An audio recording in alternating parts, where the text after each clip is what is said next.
Lecture 24, Augustine.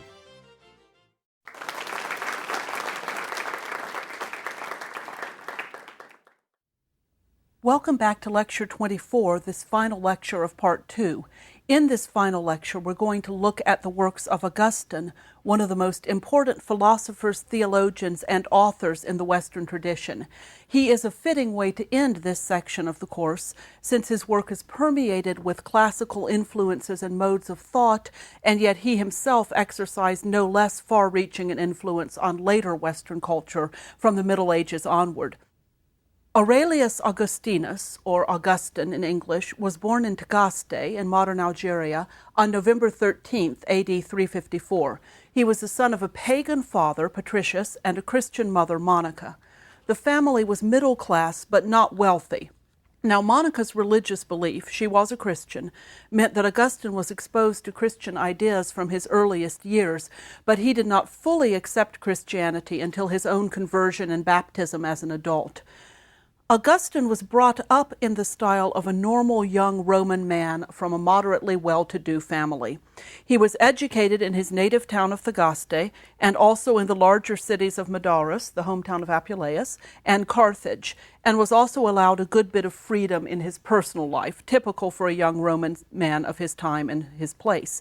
His education included training in rhetorical techniques as well as in classical literature. He tells us that he greatly loved Latin literature, but he could just never quite take to Greek. Never learned it very well, didn't like it, did not enjoy it. You'll remember from the lecture on Virgil, however, that Augustine loved Latin literature and mentions his own weeping when he read the story of Aeneas abandoning Dido. Now, Augustine's first reaction to the Hebrew Bible and to the New Testament was one of disappointment. The simplicity of style that I was talking about in the Gospels at the end of the last lecture struck him as meaning that the Gospels were inferior as literature. He did not find them nearly as impressive or nearly as moving as the literature of pagan antiquity. On the personal side, Augustine indulged in the sexual opportunities that were available to a young person of his gender and class. Among other things, for over 10 years, he lived with a woman to whom he was not married and had a son with her. His son was named Adeodatus, which means given by God. Augustine and this woman, whose name he never tells us, met in Carthage. Now, after finishing his education, Augustine worked for several years as a teacher of rhetoric in both Africa and later in Italy. He taught first in Carthage, and while he was there, he honed his rhetorical and professorial skills. In 384, so when he was 30 years old, he moved to Milan and became professor of rhetoric for the imperial court there. However, he resigned his position in 386 on the grounds of ill health, and the next year, in 387, Augustine was baptized by St. Ambrose, with whom he had studied while he was in Milan. He was ordained as a priest in 391 and became Bishop of Hippo just 5 years later in 396, back in Africa, and he died in 430. After his conversion to Christianity and his ordination, Augustine no longer taught rhetoric, but he put his classical training to excellent use in his own writing. He wrote an astonishing amount. He was one of those unbelievably prolific authors, sermons, and many, many other works. But his two greatest works are his book, The Confessions, which recounts the details of his own life and of his own eventual conversion to Christianity, and his second greatest work, The City of God, which was written after the Visigoth Alaric had sacked Rome in 410 AD. In this work, in The City of God, Augustine develops his theological and philosophical ideas. And his other writings include, as I mentioned, sermons, letters, and a work called De Doctrina Christiana, or On Christian Teaching. That's a better translation than On Christian Doctrine. On Christian Teaching, which addresses directly the question of whether pagan literature can legitimately be used in a Christian education. Now, Augustine's path to Christianity was not a straightforward one. He experienced, in effect, 3 great definitive conversions in his lifetime. The first at age 19 to philosophy, the second to a form of Gnosticism called Manichaeism, and the third to Christianity.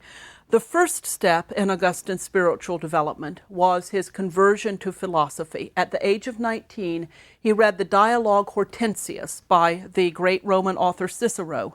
And in the Hortensius, Cicero argues for the study of philosophy. For Augustine, apparently, this came as a clarion call to seek wisdom. He tells us in Confessions that reading the Hortensius changed his entire outlook on life. Once he had begun his search for wisdom, Augustine next converted to Manichaeism, a form of Gnosticism, which again is a dualistic religion positing two counterbalanced principles at work in the universe, the good principle and the evil principle. According to Manichaeism, the flesh was created by the evil principle in the universe, by the evil God, and thus was wholly without redeeming merit.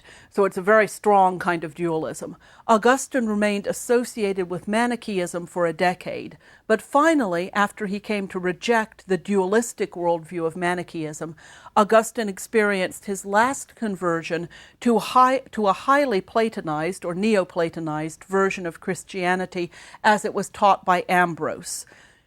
He met St. Ambrose in Milan when Augustine was teaching in Milan, and he began to attend some of Ambrose's sermons. And Ambrose's approach to exegesis of Christian texts, in which he harnessed Platonic philosophy to explain Christian concepts, appealed profoundly to Augustine's intellect. I think this helped to answer Augustine's immediate or original reaction of being somewhat repelled by the Gospels. They were too simple. They weren't intellectual enough. Augustine obviously had a powerful intellect and hungered for a kind of spiritual faith that would use his intellect along with his belief. And so Ambrose's use of Platonic philosophy to expand upon or expound upon Christian teachings was extremely appealing to Augustine. Augustine tells the story of his intellectual and spiritual struggles towards full conversion in his first great work, Confessions. The Confessions were probably written between 397 and 401 AD, and this book is, among other things, a pioneer in at least two separate literary genres. It's often identified as the first genuine autobiography in Western literature. In it, Augustine takes the minute details of his own life and probes them for the light that they can shed upon the state of his soul in particular and on the human condition in general. And in doing so, he sets the tone for later successful autobiography that finds in the particular details of an individual's life a wider applicability and profound commentary upon general human life and what it means to be human. For example, Augustine uses the story of his own adolescent theft of pears from a neighbor's tree as a means of discovering and discussing the nature of temptation, the desire for the forbidden, and sin itself. He says that he did not desire the pears. He didn't need the pears. He had access to better pears already. What he desired was the crime, the theft, the sin. And so he uses this story of what is in itself a trivial bit of wrongdoing, a gang of teenage boys going and stealing pears from a neighbor's tree because they can. He uses that as a way of looking into the human soul, or in modern terms we might say human psychology, and meditating on why it is that we desire to do things we know we should not. What is it about the fact that something is forbidden that makes us want it? So this is what I mean by finding the profound and the particular, taking the minor details of episodes in his own life and using them as a way of looking at wider and much more important issues. The Confessions also is a pioneer of what later came to be called, understandably enough, confessional literature. That is, writing that muses on the nature of the conversion experience and on the soul's encounter with God. Confessions is a work addressed to God, and Augustine often speaks directly to God. He calls God you in the Confessions. He's writing to God. In fact, One way of looking at the Confessions is to read it as one long prayer in form. As the Italian critic John Biagio Conte puts it, quote, "The Confessions is, from beginning to end, a single immense prayer to God, the omniscient interlocutor to whom Augustine addresses his discourse in a language that is, not by chance, strongly influenced by the style of the Psalms," close quote. Now, this form of direct address to God allows Augustine a degree of introspection, of what would later be called examining one's conscience, that's completely unprecedented in earlier ancient literature. It's because he is talking to God, bearing his soul to God, that he's able to concentrate on minute and apparently trivial details. Nothing is trivial when he's trying to lay open the state of his soul to his interlocutor, God. The addressee of the Confessions was God himself, but in his greatest work, The City of God, Augustine addresses an earthly target audience. In this work, Augustine is writing for a highly cultured, educated, intelligent audience, readers drawn not only from his own fellow Christians, but perhaps in particular, he's writing for highly cultured, educated, and intelligent pagans. Augustine began work on the City of God in 413, and this is crucial for understanding his purpose in writing the work. In the year 382, the Roman Senate had passed a decree formally banishing Jupiter from the Roman Empire, and Christianity had become the official religion of the empire. When Alaric and the Visigoths sacked Rome in 410, many pagans suggested that this was a sign of the traditional God's displeasure. In other words, when Christianity became the religion, the official religion of the empire, not everyone immediately converted to Christianity. There were people who stuck to the old pagan religion, and if you're taking a kind of Deuteronomistic theology view of the world in which things that happen indicate either that you have pleased or displeased the gods, when Alaric and the Visigoths sack Rome, that had never happened while Rome was under the old-fashioned Olympian gods. It happens now in 410. Many pagans saw this as a sign that the traditional gods were deeply displeased by their expulsion from Rome and the adoption of Christianity. So one purpose of the City of God, of Augustine's writing the City of God, is to answer such objections and to explain why God would let a Christian Rome be sacked. Now, the City of God is a vast work. Along with addressing Alaric's sack of Rome, Augustine also deals in this text with many issues that became crucial in the development of Christian and specifically Catholic thought. For one thing, he here develops the idea of original sin, the idea that Adam's sin and Eve's sin in eating the fruit of the forbidden tree have been handed down to all of us, genetically handed down to all of us, so that all of us are born in a state of sin, that we come into the world in a state of sin from which we can only be freed by baptism. And this, if you think about it, among other things, answers the question of theodicy that we talked about back in the lecture on Job, the question of why do the innocent and the good suffer. Augustine would say there are no innocent. Human beings are born in a state of sin, and therefore we have to turn to God through baptism to free ourselves from original sin. He also, another very important idea for later Christian theology and thinking, Augustine champions celibacy as a sign of devotion to God. Not that he says marriage is evil, but that he says celibacy is better, is a sign of devotion to God. He sets forth a doctrine of predestination, and he argues that the punishment of the damned is eternal, that there's no end to the punishment of the damned in hell. Now, any one of those topics would itself take hours to explore fully. Those and many other topics that Augustine discusses in City of God were fundamentally important for the later development of Christian theology. For the rest of this lecture, I can look only at one aspect of the City of God, and what I want to focus on is Augustine's view of Roman history, Roman literature, and the role that pagan literature and philosophy could play in a Christian society. We can summarize Augustine's debt to and discomfort with the premises of classical literature by turning back to the story of Lucretia. That same story I focused in on when I was talking about Livy, I want to return to and look at Augustine's treatment of that story. Augustine finds Livy's story of Lucretia's suicide difficult and problematic on its own terms. He finds it a very disturbing story, and he finds it deeply repellent in Christian terms. Augustine refers to Lucretia in his discussion of the Christian women who were raped during the sack of Rome in 410. When Alaric and the Visigoths sacked Rome, among other things that they did, they raped many celibate Christian women, women who were vowed to celibacy. And Augustine's main argument in this passage of the City of God is that forcible rape does not deprive a woman of her chastity. He says specifically, quote, "We are defending the chastity not only of the minds, but even of the bodies of ravished Christian women," close quote. Now, this seems to be a direct reflection of Lucretia's own words when, as you'll remember from the lecture on Livy, she says, "Only my body has been violated, my mind is innocent." She says that she frees herself of any wrongdoing. Her body has been violated, but her mind has not. Her father and husband respond by saying that it is the mind that commits a crime and not the body, and therefore she has nothing to punish herself for. But they seem implicitly to be accepting that her body has been polluted. Their point is that that pollution does not reach her mind. Augustine's statement read in this context is very powerful indeed.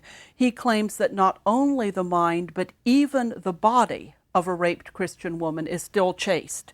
Again, we are defending the chastity not only of the minds, but even of the bodies of ravished Christian women, he says. Now, immediately after this statement, Augustine asks why Lucretia is so admired in Roman culture. He says that if she was indeed guiltless, if she was raped rather than being a willing participant in adultery, then she was utterly and profoundly wrong to kill herself. As self-murder, he says, suicide cannot ever be justified under any circumstances. The commandment, "Thou shalt not kill," covers suicide as well as murder. And so if Lucretia was guiltless, she was completely wrong to kill herself. If she knew that she in fact deserved to die, i.e. if she was not guiltless but was a willing participant in adultery, then, he says, she's simply paying the appropriate penalty for adultery and she shouldn't be admired. So if she was guiltless, she was wrong to kill herself. If she was right to kill herself, she was guilty. Either way, she shouldn't be admired for her suicide. Now, Augustine does recognize Lucretia's motivation, that her motivation was to avoid being considered adulterous. He says that she thought the only way to prove her innocence was through her death, since she couldn't display her conscience to the world. However, far from seeing this as in any way admirable, in direct contradiction to the reading of it that I gave you when I was talking about Livy, Augustine comments that Lucretia's suicide was, quote, "due to the weakness of shame, not to the high value she set on chastity. She was ashamed of another's foul deed committed on her, even though not with her. And as a Roman woman, excessively eager for honor, she was afraid that she should be thought, if she lived, to have willingly endured what she had violently suffered. Since she could not display her pure conscience to the world, she thought she must exhibit her punishment before men's eyes as a proof of her state of mind," close quote. And Augustine finds this in no way admirable whatsoever. His reading of Lucretia's story highlights key differences between his thought and that of the classical authors who formed his education. First of all, as I've already mentioned, Augustine thinks that suicide is always and entirely unlawful, far from being an example of fortitude, moral courage, and self-sacrifice for the greater good of the community. Augustine sees it as a crime, plain and simple. More importantly, he thinks that acting out of shame is reprehensible, because to take an action out of shame to avoid the censure of others indicates an overvaluing of what others think of you, rather than the proper direction of the soul's attention to God and what God knows of you. Contrasting the Christian women of Rome to Lucretia, Augustine says, "Such has not been the behavior of Christian women. When they were treated like this, they did not take vengeance on themselves for another's crime. They would not add crime to crime by committing murder on themselves in shame because the enemy had committed rape on them in lust. They have the glory of chastity within them, the testimony of their conscience. They have this in the sight of God, and they ask for nothing more. In fact, there is nothing else for them to do that is right for them to do. For they will not deviate from the authority of God's law by taking unlawful steps to avoid the suspicions of men. Now, I think perhaps among other things, we can see here a faint echo of Adeimantus' reproach to Socrates in the Republic. You remember that if you think back to the lecture on Plato?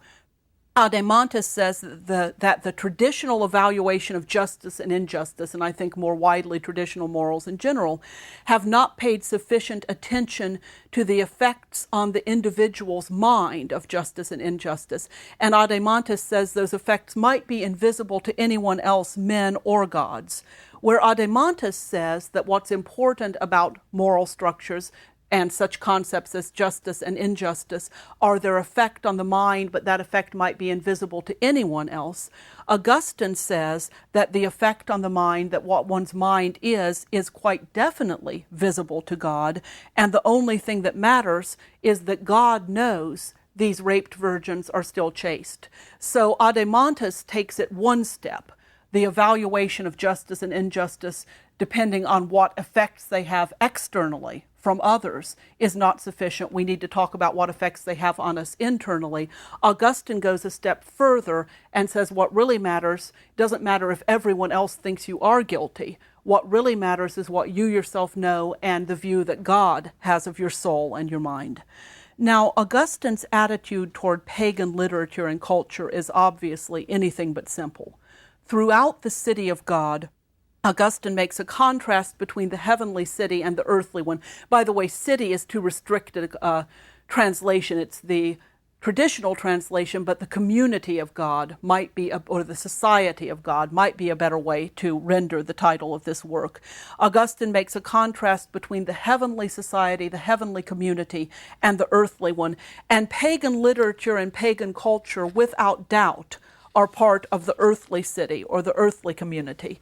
But at the same time that he had to exclude pagan culture from the city of God, Augustine's own mind was deeply imbued with pagan literature, and he used it as a source of exempla himself, sometimes to a very surprising extent.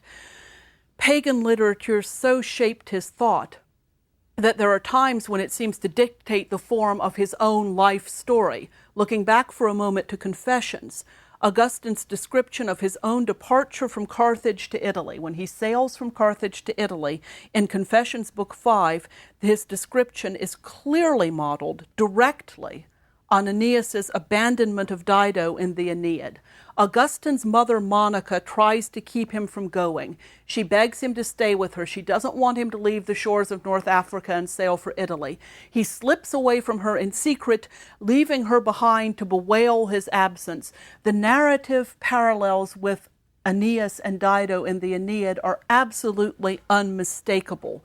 Now, I've never quite known what to make of this. Is Augustine reshaping the facts of his own autobiography to fit a literary exemplum from Virgil, or is he one of those people who lives so much through literature that when he actually was leaving his mother, he was thinking at the time, this is really like Dido and Aeneas, and in effect enacted the literary scene in his own life.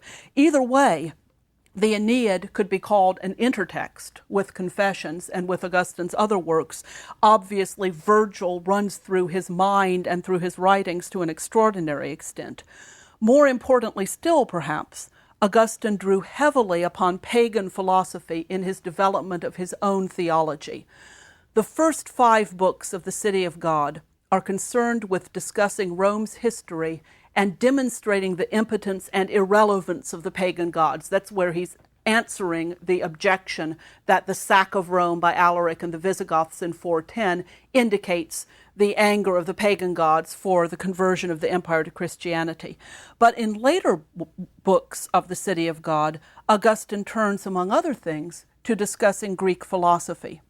In particular, in Book 8, he writes with great admiration of the Platonists, that is, of philosophers who have built upon and continued and amplified the work of Plato. Augustine writes of the Platonists with very, very deep admiration. In fact, he writes of them as nearly Christian, as using reason, their God-given gift of reason, to get as close to the revealed truth of Christianity as reason can take one. It can't take them all the way there, but he has a great deal of admiration for how far it can take them. Elsewhere, in Confessions and in De Doctrina Christiana, of Christian teaching, Augustine justifies the use of pagan philosophy in Christian education by saying that Christians are justified in taking what is good from pagan culture, just as the Jews in the Exodus were justified in taking the gold with them from Egypt. They had to leave Egypt, they had to leave behind the false gods of Egypt, but they could take useful and valuable things such as gold with them. In Augustine's use of this parallel, he says that Christians have to leave behind pagan modes of thinking and pagan philosophy, but they're perfectly justified in taking with them, in using to enhance their own understanding of Christianity, those things that were good in pagan culture. And among those things that were good, he would probably give pride of place to Platonic philosophy, to the use of reason to understand as much as possible abstract concepts such as the good, the true, the beautiful. So, while he could not fully admit to the heavenly city, to the city of God, anyone who did not accept the revelations of Christianity, for him that, of course, is the essential dividing line. The heavenly city, the city of God, is the city of Christian belief, and there's no way around that. But still, Augustine's own mind had been so formed by classical literature and classical philosophy that he could not fully exclude the great minds of the ancient world either. And so Augustine's work truly provides a bridge between the philosophy, worldview, and literature of the pagan past and those of the Christian and specifically Catholic future. James O'Donnell, who is one of the greatest scholars of Augustine of this generation, says, quote, "For 15 and a half centuries, Augustine's words have gone on being read and misread, gone on fueling controversy and lending comfort. Whatever those words meant in his lifetime, and whatever their role in the controversies of the day, they have meant more and exercised more influence since their author's death than before. The history of Augustine's posthumous readership is a part of any attempt to characterize his thought," close quote.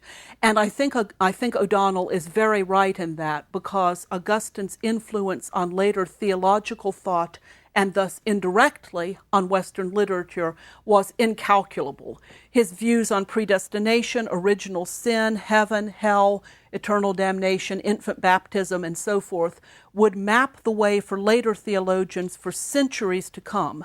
And his belief, taken from the Platonists whom he admired so greatly, that reason and faith are not incompatible, but rather that reason can work with faith to enhance the understanding of Christian theology. This set the stage for the whole tradition of intellectual theology in later Western culture. So his indirect influence through theology on literature is profound. His direct influence is also extraordinarily important. The City of God in particular was a rich treasure house for later writers, both theologians and others. In part 4 of this course with Professor Hertzman, you'll study Milton's Paradise Lost. When you're reading Paradise Lost, and you come to Satan's great declaration, "Better to reign in hell than to serve in heaven," think of Augustine's words in the City of God.